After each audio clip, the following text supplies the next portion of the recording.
সুবহানাহু ওয়া তাআলা লক্ষ্য করে বললেন, এ দুনিয়াবাসী, এ জগৎবাসী, আমি তোমাদের সৃষ্টি করেছি, আমি তোমাদের সৃষ্টিকর্তা। শুধু আমি তোমাদের সৃষ্টি করে ক্ষান্ত হই নাই, আমি তোমাদের পূর্বপুরুষদেরও কেউ একই রকম ভাবে সৃষ্টি করেছি। সৃষ্টি করার পরে ওই আয়াতে কারিমার প্রথমাংশে আমি বলে দিয়েছি, ইয়া আইয়ুহান নাস উবুদু রাব্বাকুম, তোমরা ইবাদত করো তোমাদের প্রভুর। তাই না? আমরা বুঝলাম পবিত্র কালামুল্লাহ শরীফের সূরাতুল বাকারা এই আয়াতের মধ্যে আমরা বুঝলাম যে আল্লাহ আমাদের সৃষ্টিকর্তা, আমাদের পূর্বপুরুষদের আল্লাহ সুবহানাহু ওয়া তাআলা সৃষ্টি করেছে। সৃষ্টি করার পরে আমাদেরকে ইবাদতের জন্য সৃষ্টি করলেন, তাই না? আমরা বুঝে নিলাম আমাদের সৃষ্টিকর্তা আল্লাহ। এবার আসুন সূরাতুল মুমিন পারা নাম্বার 18 পৃষ্ঠা নাম্বার 8, আল্লাহ সুবহানাহু ওয়া তাআলা বললেন, আফাহাসিবতুম আন্নামা খালাকনাকুম عبسا وأنكم إلينا لا ترجعون। এ মানুষ সম্প্রদায়, তোমরা কি ভেবেছো আমি আল্লাহ সুবহানাহু ওয়া তাআলা তোমাদের অনর্থক সৃষ্টি করেছি? তোমাদেরকে এমনি এমনি আমি সৃষ্টি করেছি। আবাসা, আমি তোমাদেরকে অনর্থক সৃষ্টি করি নাই। ওয়া আন্নাকুম ইলাইনা লা তুরজাউন, আবার তোমাদেরকে আমার কাছে ফিরে আসতে হবে, তোমাদেরকে আমার কাছে আবার ফিরে আসতে হবে। আমরা বুঝলাম আয়াতে কারিমা সূরা বাকারায় বুঝলাম যে আল্লাহ আমাদের সৃষ্টিকর্তা, তিনি আমাদেরকে সৃষ্টি করেছেন। সূরা মুমিনে আবার বুঝলাম যে আল্লাহ সুবহানাহু ওয়া তাআলা আমাদেরকে অনর্থক সৃষ্টি করেন নাই। আবার বললে সৃষ্টি তোমাদের অনর্থক করেনি, আবার তোমাদেরকে আমার কাছে ফিরে আসতে হবে। কি জন্য সৃষ্টি করেছেন? সূরাতুল জারিয়া পারা নাম্বার 27 পৃষ্ঠা নাম্বার 2, আল্লাহ সুবহানাহু ওয়া তাআলা বললেন, ওয়া মা খালাকুতুল জিন্না ওয়াল ইনসা ইল্লা লিয়াবুদুন। আমি দুই জাতিকে সৃষ্টি করেছি, জিন এবং ইনসান। এদেরকে সৃষ্টি করেছি শুধুমাত্র আমার ইবাদত বান্দিগি করার জন্য, শুধুমাত্র আমার ইবাদত বান্দিগি করার জন্য আল্লাহ সুবহানাহু ওয়া তাআলা সৃষ্টি করেছেন, তাই না? আচ্ছা বলুন, এখানে এতগুলো মানুষ, যোগ্য একজন আলেম বসে আছে, এখানে এতগুলো মানুষ বসে আছে, আল্লাহর কি ইবাদতের অভাব? যে আল্লাহ ইবাদত করার জন্য আমাদেরকে সৃষ্টি করেছেন, আল্লাহর ইবাদতের অভাব? ইবাদতের তো অভাব নাই, কিন্তু আল্লাহ আমাদের কেন ইবাদতের জন্য সৃষ্টি করলেন? আল্লাহ সুবহানাহু ওয়া তাআলা সূরাতুল বাকারা পারা নাম্বার 1 পৃষ্ঠা নাম্বার 5, আল্লাহ সুবহানাহু ওয়া তাআলা কোরআনুল কারীমের মধ্যে ঘোষণা করলেন, وَإِذْ قَالَ رَبُّكَ لِلْمَلَائِكَةِ إِنِّي جَاعِلٌ فِي الْأَرْضِ خَلِيفَةً।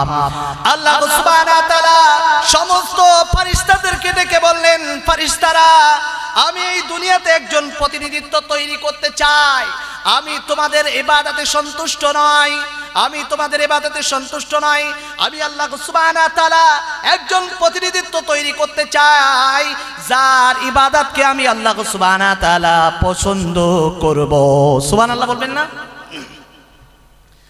সেই মসজিদে গেছি দুপুর 12টায়, তারপরে দুটো খেয়েছি, পেটে তো টান আছে, তাই না? মুখ দিয়ে কথা বলতেও তো একটু কষ্ট হয়। কোরআনের তাফসীর করছি, কোরআনের বিভিন্ন অংশ থেকে নিয়ে আপনাদেরকে বোঝাচ্ছি, বুঝবেন খুব সুন্দর করে। কেউ উঠবেন না, যারা বাইরে আছেন তারা একটু আসুন।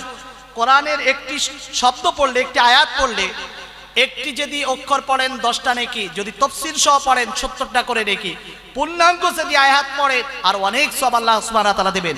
কোরআনের অনেক বরকত, কোরআনের অনেক বরকত। আল্লাহ সুবহানাহু ওয়া তাআলা ফেরেশতাদেরকে লক্ষ্য করে বললেন, ফেরেশতারা, আমি একজন দুনিয়াতে প্রতিনিধিত্ব তৈরি করতে চাই। ফেরেশতারা উত্তর দিলেন, আল্লাহ, আমরা তো আপনার তাসবিহ পড়ি, ওয়া নাহনু নুসাব্বিহু বিহামদিকা ওয়া নুকদ্দিসু লাক। আল্লাহ, আমি আপনার তাসবিহ পড়ি, আমরা আপনার বড়ত্ব মাহাত্ম্য আমরা আপনাকে সারা দিন করি, আপনার প্রশংসা করি। আল্লাহ সুবহানাহু ওয়া তাআলা বললেন, ক্বালা ইন্নী আ'লামু মা লা তা'লামুন। সুবহানাল্লাহ, আমি যা জানি ফেরেশতারা তোমরা তা জানো না, আমি যা জানি তোমরা তা জানো না। আল্লাহ কি বললেন? ফারিস্তাদেরকে সঙ্গে সঙ্গে চুপ করিয়ে দিলেন। চুপ করিয়ে এবার আল্লাহ সুবহানাহু ওয়া তাআলা আসলেন সূরাতুত তাহরীম পারা নাম্বার 28 পৃষ্ঠা নাম্বার 19। আল্লাহ সুবহানাহু ওয়া তাআলা বললেন গিলাদুন শিদাদুল লা ইয়াসুনাল্লাহা মা আমারাহুম ওয়া ইয়াফআলুনা মা ইউমারুন। ফারিস্তারা আমি তোমাদেরকে সৃষ্টি করেছি একটি নফস দিয়ে। ফারিস্তারা আমি তোমাদেরকে সৃষ্টি করেছি একটি নফস দ্বারা, যেই নফসে আমি যাকে রুকুর জন্য তৈরি করেছি সে রুকুই দিয়ে যাচ্ছে। যে ফারিস্তাকে আমি সিজদার জন্য তৈরি করেছি ওই ফারিস্তা সিজদাই দিতে আছে।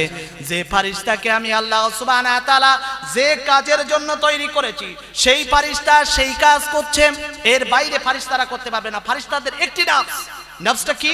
শুধু মানার সিফাত আছে, না মানার সিফাত তার মধ্যে নাই। কিসের সিফাত আছে? মানার সিফাত। আল্লাহ সুবহানাহু ওয়া তাআলা বলেন ফারিস্তারা আমি তোমাদেরকে এমন একটি নফস দ্বারা তৈরি করেছি যেই নফসটির মধ্যে শুধু মানার গুণ আছে, না মানার গুণ নাই। আজকে শুনেছে যে অমুক ফারিস্তা আজরাইল আলাইহিস সালাতু ওয়াস সালাম আলমগীরের মৃত্যু হবে, আসেনি? শুনছেন না? ফারিস্তাদের শুনবেন না, কেন? তার মধ্যে না মানার সিফাত নেই, সর্বদা মানার সিফাতটাই আছে। ফারিস্তারা না করতে পারে না। আল্লাহ সুবহানাহু ওয়া তাআলা বললেন ফারিস্তারা আমি যাকে প্রতিনিধিত্ব তৈরি করতে চেয়েছি এই দুনিয়াতে তার মধ্যে তিনটি নফস দেব। সুবহানাল্লাহ বলবেন না? জোরে বলেন সুবহানাল্লাহ। তিনটি নফস দেব। কয়টা নফস? তিনটি নফস। আল্লাহ সুবহানাহু ওয়া তাআলা বললেন যার মধ্যে আমি যাকে প্রতিনিধিত্ব তৈরি করতে চাচ্ছি তার মধ্যে তিনটি নফস দেব। এক নম্বর নফসের ব্যাপারে আল্লাহ সুবহানাহু ওয়া তাআলা সূরাতুল ইউসুফ পারা নাম্বার 13 পৃষ্ঠা নাম্বার 1 আল্লাহ সুবহানাহু ওয়া তাআলা বললেন ইন্নান নাফসা লাআম্মারাতুম বিসসু। আমি আদমের মধ্যে এমন একটি নফস দেব যেই নফসটার নাম নফসে কি? ইন্নান নাফসা লাআম্মারাতুম বিসসু। নফসে আম্মারা আমি তার মধ্যে দেব যে নফসটা থাকবে শুধু তাদেরকে খারাপ কাজের আদেশ করবে। কিসের আদেশ করবে? খারাপ কাজের আদেশ করবে। আল্লাহ সুবহানাহু ওয়া তাআলা বললেন আবার আদমের মধ্যে আরেকটি নফস দেব। আল্লাহ সুবহানাহু ওয়া তাআলা সূরাতুল কিয়ামার মধ্যে বললেন ওয়ালা উকসিমু বিন নাফসিল লাওয়ামা। আমি আদমের মধ্যে নফসে লাওয়ামা দেব যেই নফসটি ভালো এবং খারাপ কাজ উভয় বিষয়ে চিন্তা করবে। উভয় বিষয়ে কি করবে? চিন্তা করবে। আবার আল্লাহ সুবহানাহু ওয়া তাআলা বললেন সূরাতুল ফজরের মধ্যে পারা নাম্বার 30, তাই না?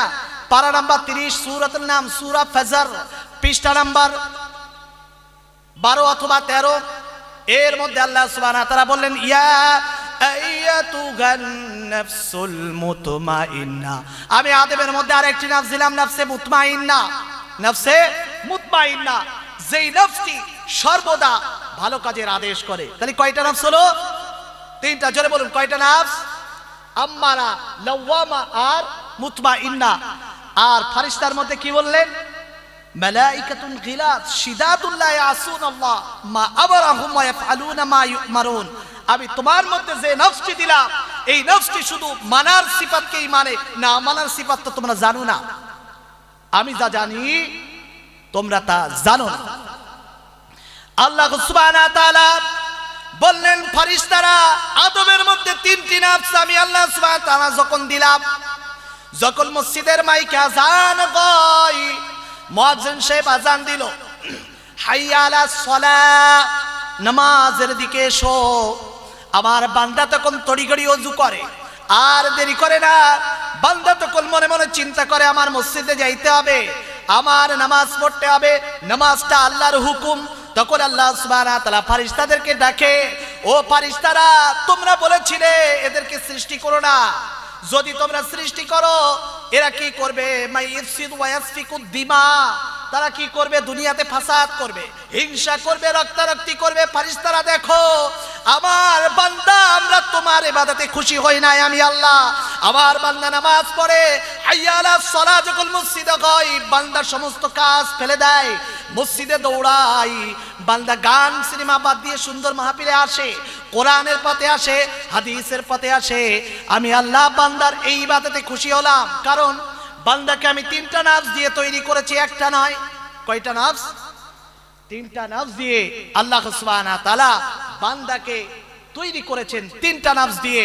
যখন বান্দা আল্লাহর হুকুমকে মানে, আল্লাহ সুবহানাহু ওয়া তাআলা প্রচন্ড খুশি। আজ ফেরেশতাদেরকে ডাকে, ফেরেশতারা তোমরা তো আমাকে উত্তর দিয়েছিলে যখন আমি আদি পিতা আদমকে তৈরি করার জন্য তোমাদের কাছে হুকুম চেয়েছিলাম, তোমরা বিভিন্ন রকম অহেতুক কথা বলেছিলে। ফেরেশতারা আজ দেখো আমার বান্দা কেমন করে আমার হুকুমগুলা পালন করে। বান্দা রাস্তা দিয়ে যখন হাঁটে, চোখ দুটো নিচের দিকে দেয়, জানে অহেতুক দ্বারা আমার দৃষ্টি যদি অন্য জায়গায় চলে যায়, খারাপ জায়গায় চলে যায়, তাহলে আমার গুনাহ হবে। ওই জন্য বান্দা কি করে? চোখটা নিচে নামায়, তাই না? একটা মজার কথা ওয়াজ শুনলেন, একটু মজার কথা শুনুন। এক ব্যক্তির প্রয়োজন, এক ব্যক্তির অনেক কিছু প্রয়োজন। এখন মনে করে 1 লাখ টাকা প্রয়োজন। 1 লাখ টাকা যখন প্রয়োজন, সেই ব্যক্তি কি করলেন? যে আল্লাহ, এই টাকা যদি দুনিয়ার কোনো মানুষের কাছে চাই, সেই মানুষ আমাকে দেবে না, আমাকে গালি দেবে, তিরস্কার করবে। তা আল্লাহ, আমি শুনেছি সে ব্যক্তি কখনো নামাজ পড়ে, ইবাদত করেনি, নামে মুসলমান কামে মুসলমান নয়। তা এখন কি করেছেন? আল্লাহ, আমার তো অনেক টাকা দরকার, শুনেছি মোল্লা দিয়ে দোয়া করার পর মোল্লা হাত তুলে আকাশের দিকে চায়, তার মানে তুমি ওপরেই থাকো। আল্লাহ কোথায় থাকে? ওপরেই থাকে। লাখ লাখ টাকা দরকার। এখন একজনকে শুনেছে, ভাই এ আল্লাহ সব কিছু দেয়? বলে হ্যাঁ, আল্লাহ সব কিছু দেয়। বলছে আমার না অনেক টাকার প্রয়োজন। তা সে এখন বুদ্ধি করে বলল, মজা করে বলল, তুই আল্লাহর কাছে চিঠি লেখ। আল্লাহর কাছে কি লেখ? চিঠি লেখ। তো আল্লাহর কাছে চিঠি লিখছে, আল্লাহ আসসালামু আলাইকুম, আমি অমুক জাবেদ মিয়া, আল্লাহ আমার লাখ টাকা দরকার, যদি আপনি টাকা দেন, টাকার দ্বারা আমার প্রয়োজনগুলা মিটাবো। চিঠি এবার কেমনে পাঠাবে? ওপরে জানে না। দেখছে যে ওপরের দিকে আমরা দেখেছি গ্যাস বেলুন পাঠায়, এই গ্যাস বেলুনের মাধ্যমে ওপরে আল্লাহর কাছে চিঠি পাঠাবো। গ্যাস বেলুন তো ওপরে উঠবে, এক পর্যায়ে আমার চিঠি আল্লাহর কাছে পৌঁছাবে। লোক এখন চিঠি লিখে গ্যাস বেলুনের নিচে দিয়েছে, গ্যাস বেলুনের নিচে দিয়েছে। নিচে দেওয়ার পরে এখন কিছু পুলিশ ছিল, হঠাৎ এক লোক গ্যাস বেলুন দিল। কারণ কি? সে আবার গুপ্তচর নয় তো আমার দেশে, আমার দেশের কোনো কিছু অন্য দেশে পাচার করছে না তো। গ্যাস বেলুন তো এক দেশে থাকে না, এক জায়গা থেকে আরেক জায়গায় যায়। এখন পুলিশ মিয়া কি করলো? শাট ফায়ার করে সেইটাকে নিচে নামানোর পরে তাতে লেখা আছে, আসসালামু আলাইকুম আল্লাহ, আমি খুব অসহায়, আমার 1 লাখ টাকা দাও, এই টাকা নিয়ে আমি আমার সংসার ধর্ম করব, ভীষণ প্রয়োজন। তা পুলিশ মিয়া চিন্তা করলো, লোকটা মনে হয় খুব অসহায়, এখন তার 1 লাখ টাকার প্রয়োজন। তা পুলিশ সদস্য আছে 5 জন। 5 জন থাকার পরে সবাই 5,000, কেউ 10,000 টাকা দিয়ে এখন 50,000 টাকা হলো। 50,000 টাকা হওয়ার পরে লোকটারে খোঁজ করলো, এই লোকটা কোন পাড়ায় বাড়ি, কোথায় থাকে, কি করে। বলছে ওই পাড়ায় বাড়ি, যাও ওই লোকটার ওখানে পাবে। পুলিশ যাওয়ার পরে সেই লোকটাকে ডেকে বলছে, ভাই ও ভাই, তুমি সেই বেলুন পাঠিয়েছিলে না আল্লাহর কাছে? বলে হ্যাঁ, আমি পাঠিয়েছিলাম তো। বলে এই নাও, আল্লাহ তোমার টাকা দিয়েছে।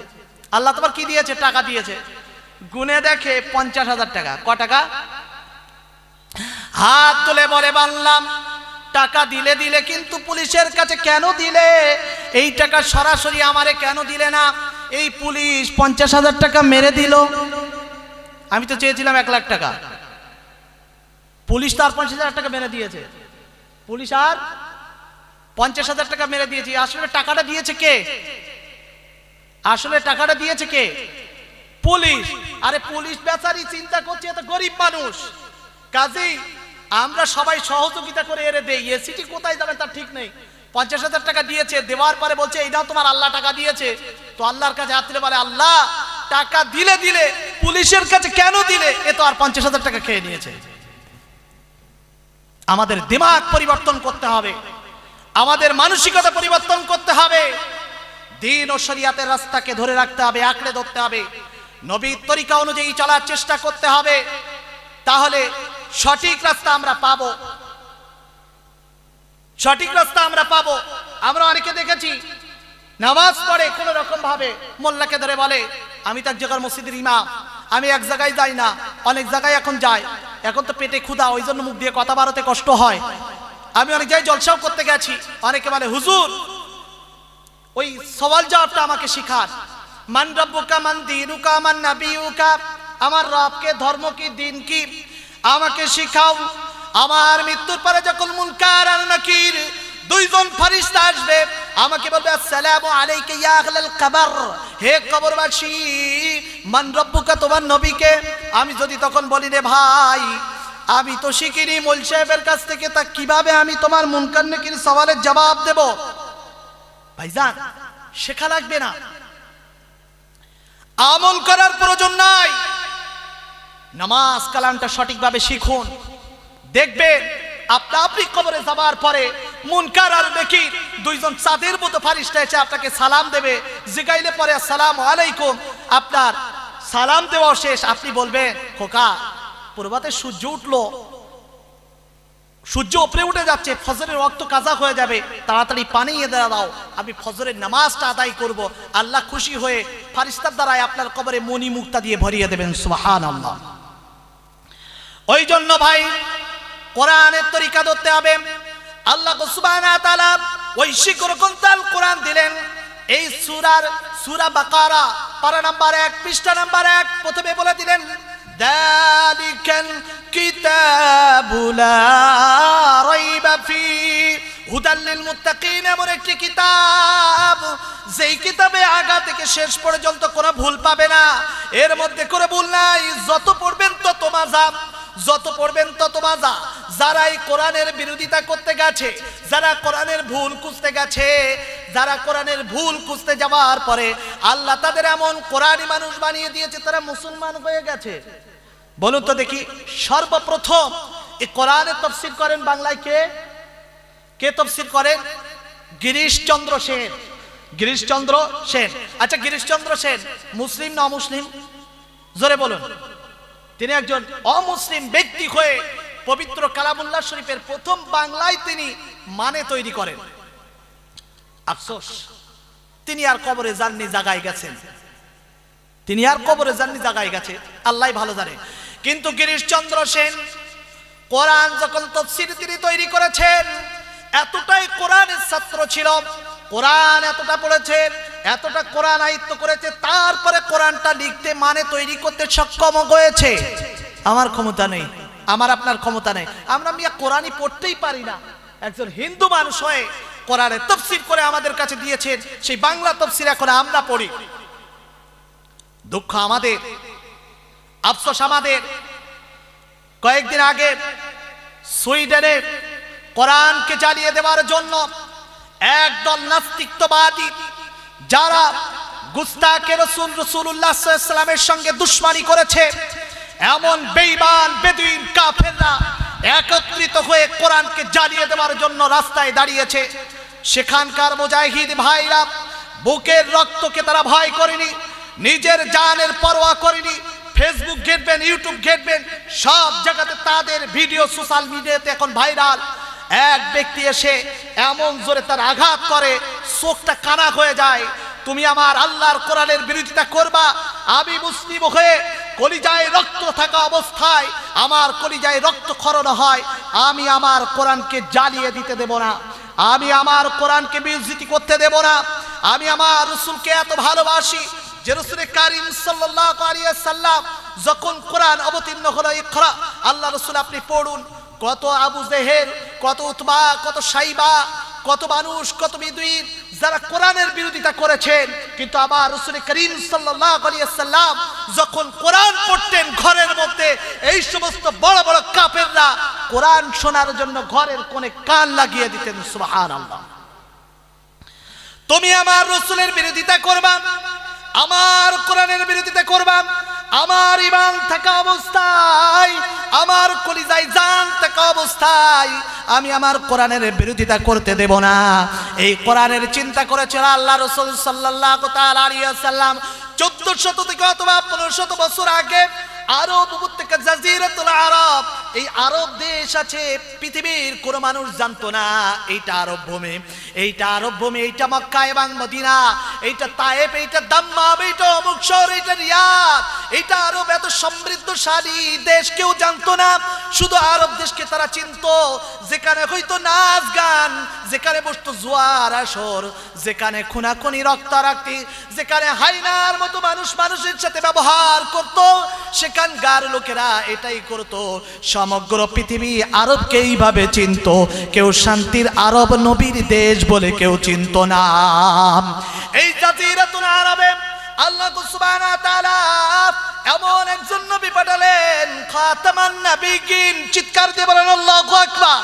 এমন একটি নবী পাঠালেন, এখানে যারা গাজী সাহেব বসে আছেন, চর্মচক্ষে যখন সোনার নবীর রওজাখানা আপনি দেখবেন, পাগল হয়ে যাবেন। আপনার তখন আরবের ওই কথা মনে হয়, আরব তুমি কি ছিলে, কি করে ও আরব, তোমাকে কেউ চিনতো না। এমন নবী দেওয়ার পরে আরব আমি পাগল হয়ে যাই, আরব রে আমি পাগল হই।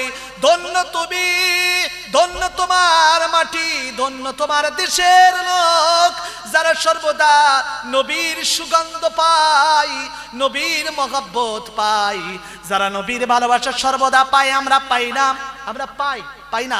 নবীর রওজাখানা দেখার পরে আপনার কলিজা ঠান্ডা হয়ে যাবে।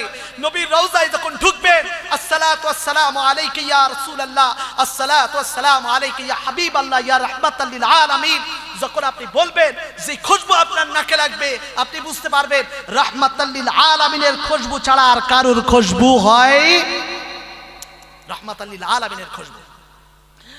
এতটাই ভালোবেসেছিল হযরত বিলাল। বিলাল রাদিয়াল্লাহু তাআলা আনহু অনেক ভালোবেসেছিল। তিনি মসজিদে আযান দিতেন। আল্লাহ রাসূলের ইন্তিকালের পর বিলাল আযান দিতে পারে না, বিলাল ছেড়ে যাওয়ার জন্য নিয়ত করলেন। সবাই যখন আরজ করলো, আবার আযান দিলেন, আশহাদু আন্না মুহাম্মাদুর রাসূলুল্লাহ যখন বললেন, বিলাল দুনিয়া থেকে চলে গেল। এতটাই মহব্বত করতেন হযরতে ওমর ফারুক রাদিয়াল্লাহু তাআলা আনহু, এতটাই ভালোবাসতেন হযরতে আলী কাররামাল্লাহু ওয়াজহু। একবার আল্লাহ রাসূল চিন্তা করছেন, এক জায়গায় বসে আছেন, চোখে পানি, জবানে মুখে জানো এমন একটি ছাপ। আল্লাহ রাসূল অনেক বেদনা নিয়ে বসে আছেন। আলীকে ডেকে বললেন, আলী, রাসূল করিম সাল্লাল্লাহু আলাইহি ওয়াসাল্লাম এতটাই দুঃখিত, চোখে পানি ধরে রাখতে পারে না। আমার রাসূলুল্লাহ সাল্লাল্লাহু আলাইহি ওয়াসাল্লামের পিতায় বা মাতাকে কে যেন গালি দিয়েছে। হযরতে আলী বলে, চিৎকার মেরে বলে, ইয়া রাসূলুল্লাহ, আমি আলী বেঁচে থাকতে আপনার গালি দিল কে? আপনার পিতা মাতার গালি দিল কে? ইয়া রাসূলুল্লাহ, আপনি একবার তার নামটা আমাকে বলুন। ইয়া রাসূলুল্লাহ, আপনি একবার তার নামটা বলুন। আল্লাহ রাসূল বললেন, আলী, আমি যদি নাম বলি তুমি কি করবা? আলী বললেন, আপনি একবার নামটা বলুন, আমি তার জবানখানা কেটে এনে আপনার পা মোবারকের কাছে দেব। সুবহানাল্লাহ বলবেন না? আজকে নবীর নামে কত দুশমনি হয়, নবীর কত ব্যঙ্গ চিত্র বাইরে হয়, নবীর নামে দুশমনি করি, কত কিছু করে, কত দেশ করে, কত মানুষ করে, কত এ শর্মা সে শর্মা সবাই করলো। আমি মুসলমান, একটু প্রতিবাদ করার ক্ষমতা আমার নাই। কেন জানেন? প্রতিবাদ যদি করি, গুলির বন্দুকটা যদি আমার বুকে লাগে, সর্বপ্রথম আমি মারা যাব। এ জান কিভাবে থাকবে যদি নবীর ভালোবাসা না পাই, নবীর মহব্বত যদি না পাই, এ জানের কোনো মূল্য নাই। হযরতে আলী আল্লাহ রাসূলকে বললেন, জিগাইলেন, ইয়া রাসূলুল্লাহ, কে ব্যক্তি আপনার পিতা এবং মাতাকে গালি দিয়েছে একবার আপনি বলুন। আল্লাহ রাসূল বললেন, আলী, আমি যদি নাম বলি তুমি কি করবা? জবান কেটে আপনার পায়ের কাছে দেব। ইয়া রাসূলুল্লাহ বলে, আলী, তোমার কাছে সেই শক্তি নাই যে আমার পিতামাতাকে গালি দিয়েছে, তার কাছে অনেক শক্তি সামর্থ্য আছে, গোলা বারুদ আছে।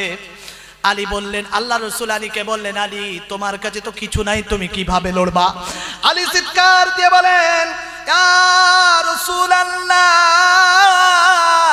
আমার কাছে দুইটা শক্তি আছে, যেই দুইটা শক্তির দ্বারা আমি তার প্রতিহত করব। সুবহানাল্লাহ। আল্লাহ রাসূল জিজ্ঞেস করলেন, আলী, সেই দুইটা কি? সেই দুইটা শক্তি তোমার কাছে আছে কি? সেই তরবারি কি? আলী বললেন, ইয়া রাসূলুল্লাহ, আপনি জানেন, আপনি দিয়েছেন, আপনি জানেন, আপনি দিয়েছেন, আপনি জানেন, আপনি আমাকে দিয়েছে ওই দুইটা শক্তি। আল্লাহ রাসূল বললেন, আলী, তার ধার কেমন? আল্লাহ রাসূল বললেন, আলী বললেন, ইয়া রাসূলুল্লাহ, এটাও আপনি জানেন। নাম বলছেন, জিজ্ঞেস করছে, বলছে না। আবার আলী বললেন, ইয়া রাসূলুল্লাহ, এর ধারও আপনি জানেন? আল্লাহ রাসূল জিজ্ঞাসা করলেন, আলী এর ওজন কত? আবার আলী বললেন, ইয়া রাসূলুল্লাহ, এটাও আপনি জানেন। সুবহানাল্লাহ বলবেন না? আল্লাহ রাসূল বললেন, আলী সব যখন আমি জানি, তাহলে নামটা তুমি আমাকে বলে দাও, আমি এর নামটা একটু শুনি। আল্লাহ রাসূলকে আলী জিজ্ঞাসা করলেন, ইয়া রাসূলুল্লাহ, যে আপনাকে গালি দিয়েছে, যে আপনার পিতামাতাকে গালি দিয়েছে, তার নামটা যদি আপনি বলেন, আমি তাহলে তার নামটা বলবো। আল্লাহু আকবার। জিজ্ঞাসা করলেন হযরতে আলী। আল্লাহ রাসূল বললেন, আলী, আমি যদি নামটা বলি তুমি তাহলে বলবা? বললেন, ইয়া রাসূলুল্লাহ, আমি বলবো। হযরতে আলী কে আল্লাহ রাসূল বললেন, আমাকে গালি দিয়েছে আবু জেহেলের সহদর, আবু জেহেলের সঙ্গে থাকে আমর। সে অনেক কোটিপতি, অনেক ধন সম্পদের মালিক, সে অনেক শক্তিশালী, সে আমাকে গালি দিয়েছে। এবার আলী চিৎকার মেরে বললেন, ইয়া রাসূলুল্লাহ, আমি আলী বেঁচে থাকতে আপনার পিতামাতাকে গালি দেবে, গুস্তাকে রাসূল করবে। ইয়া রাসূলুল্লাহ, আমি আলী কখনোই সহ্য করব না, আমি ওর জবানখানা আপনার পায়ের কাছে এনে দেব। হযরতে আলী এই কথা বললেন, আর নাম বললেন না। এবার আল্লাহ রাসূল বললেন, আলী, তুমি নামটা বলে যাও। আলী চিৎকার দিয়ে বলে, ইয়া রাসূলুল্লাহ, পরে বলবো, আমি এখন যাই। তাকে কোথায় পাবো? মক্কা শরীফের পাশে তাকে পাওয়া যাবে। আল্লাহ রাসূল এবার দোয়া করছেন, উল্টা করে হাত সোজা করে দোয়া করেন, কিন্তু সেই দিন দোয়া করছেন উল্টা করে।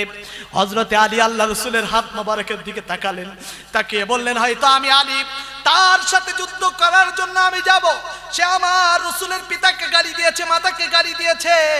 আল্লাহ রাসূল কেন আজকে উল্টা করে হাত দুইটা উল্টা করে দোয়া করে?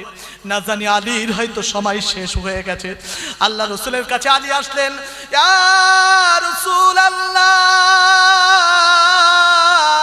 ইয়া হাবিবাল্লাহ, আপনি আমার জন্য দোয়া করুন, কিন্তু আজকে আপনার হাতটা কেন উল্টা?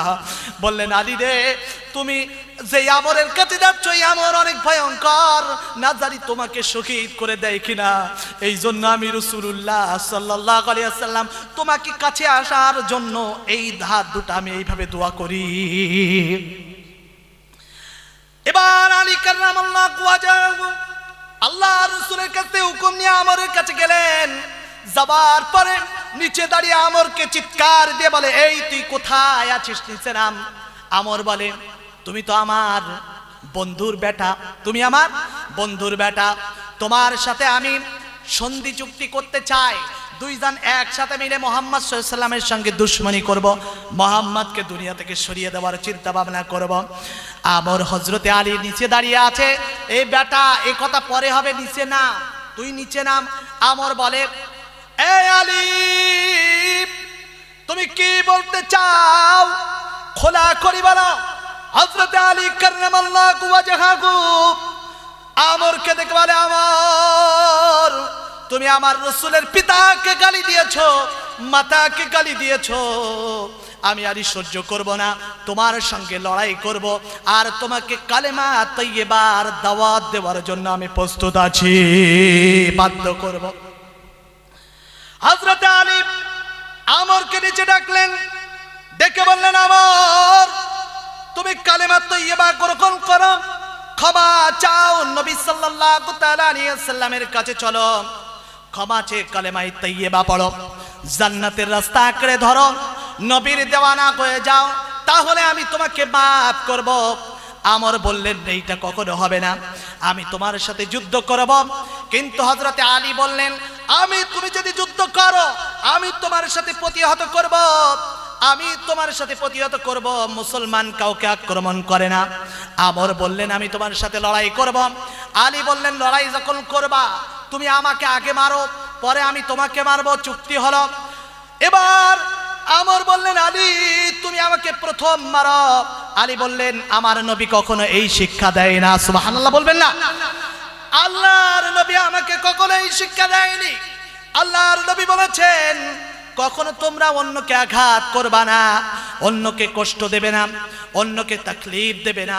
আমি রাসূলুল্লাহ সাল্লাল্লাহু আলাইহি ওয়াসাল্লাম যে শিক্ষা আমি তোমাদেরকে দিলাম, এই শিক্ষা তোমরা গ্রহণ করো। এই শিক্ষার মাধ্যমে তোমরা জান্নাত প্রাপ্ত হও। এই শিক্ষার মাধ্যমে তোমরা নবী পাক সাল্লাল্লাহু তাআলা আলাইহি ওয়াসাল্লামের সঙ্গে জান্নাতুল ফেরদাউসে থাকার জন্য নিয়ত করে ফেলো, তবেই তোমরা হবে খাঁটি মুমিন মুসলমান।